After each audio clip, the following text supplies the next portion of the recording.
नमस्कार दोस्तों, स्वागत है आपका एक नई कहानी में। जब बूढ़े माता पिता को बेटों ने घर से निकाला तो देखिए बेटी ने क्या किया। रेनू की शादी हुए 5 साल हो गए थे। उसके पति थोड़ा कम बोलते थे पर बड़े सुशील और संस्कारी थे। माता पिता जैसे सास ससुर और एक छोटी सी ननद और एक नन्ही सी परी, भरा पूरा परिवार था। दिन खुशी से व्यतीत हो रहा था। आज रेनू बीते दिनों को लेकर बैठी थी कि कैसे उसके पिताजी ने बिना मांगे 30 लाख रुपए अपने दामाद के नाम कर दिए, जिससे उसकी बेटी खुश रहे। कैसे उसके माता पिता ने बड़ी धूमधाम से उसकी शादी की। बहुत ही आनंदमय तरीके से रेनू का विवाह हुआ था। खैर बात ये नहीं थी, बात तो ये थी कि रेनू के बड़े भाई ने अपने माता पिता को घर से निकाल दिया था, क्योंकि पैसे तो उनके पास बचे नहीं थे। जितने थे उन्होंने रेनू की शादी में लगा दिए थे। फिर भला बच्चे माँ बाप को क्यों रखने लगे। रेनू के माता पिता एक मंदिर में रुके थे। रेनू आज उनसे मिलके आई थी और बड़ी उदास रहने लगी थी। आखिर लड़की थी, अपने माता पिता के लिए कैसे दुख नहीं होता। कितने नाजों से पाला था। उसके पिताजी ने बिल्कुल अपनी गुड़िया बनाकर रखा था। आज वही माता पिता मंदिर के किसी कोने में भूखे प्यासे पड़े थे।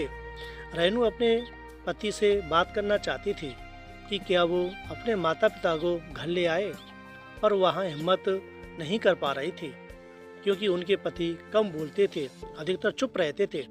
जैसे तैसे रात हुई, रेनू के पति व पूरा परिवार खाने की टेबल पर बैठा था।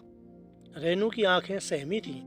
उसने डरते हुए अपने पति से कहा, सुनिए जी, भैया भाभी ने माता पिता को घर से निकाल दिया है। वो मंदिर में पड़े हैं। आप कहें तो उनको घर ले आऊं।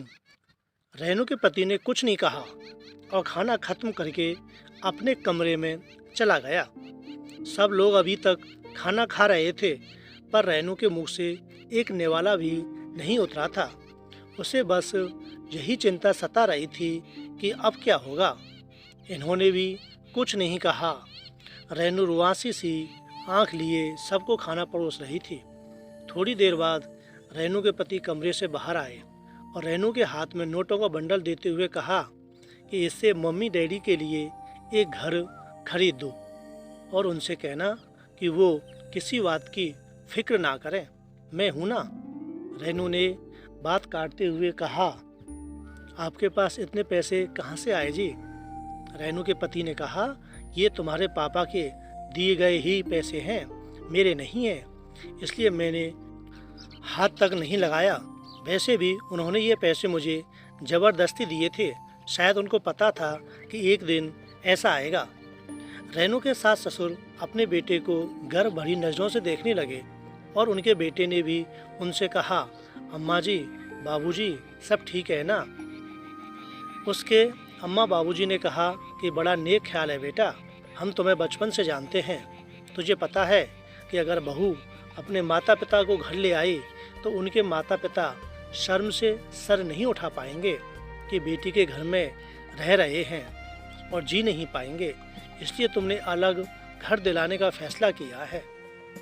और रही बात इस दहेज के पैसों की, तो हमें कभी इसकी ज़रूरत नहीं पड़ी, क्योंकि तुमने कभी हमें किसी चीज़ की कमी होने नहीं दी।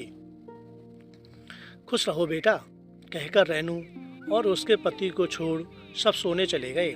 रेनू के पति ने फिर कहा कि अगर और तुम्हें पैसों की ज़रूरत हो तो मुझे बताना, और अपने माता पिता को बिल्कुल मत बताना घर खरीदने की पैसे कि कहाँ से आए। कुछ भी बहाना कर देना, वरना वो अपने दिल ही दिल में कोसते रहेंगे। चलो अच्छा, अब मैं सोने जा रहा हूँ, मुझे सुबह दफ्तर जाना है। रेनू का पति कमरे में चला गया और रेनू खुद को कोसने लगी। मन ही मन ना जाने उसने क्या क्या सोच लिया था। मेरे पति ने दहेज के पैसे लिए हैं, क्या वो मदद नहीं करेंगे?